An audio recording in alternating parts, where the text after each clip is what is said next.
Le contenu de ce communiqué, le ministère de la Sécurité et de la Protection civile a appris avec préoccupation sur certains réseaux sociaux des témoignages selon lesquels certains détenteurs du nouveau passeport biométrique de la République du Mali, passeport AES, ont rencontré des difficultés administratives lors des formalités de voyage auprès de certaines missions diplomatiques et post-consulaires.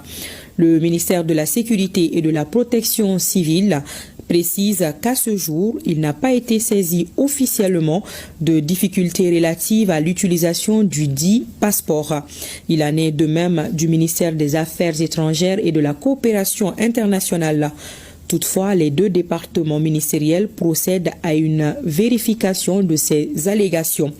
En cette circonstance, le ministère de la Sécurité et de la Protection civile rassure l'opinion que les passeports AES respectent toutes les normes de l'Organisation de l'aviation civile internationale OACI et leur mise en circulation à partir du 29 janvier 2025 a également respecté toutes les procédures administratives de notification officielle préalables conformément aux règles et pratiques en la matière.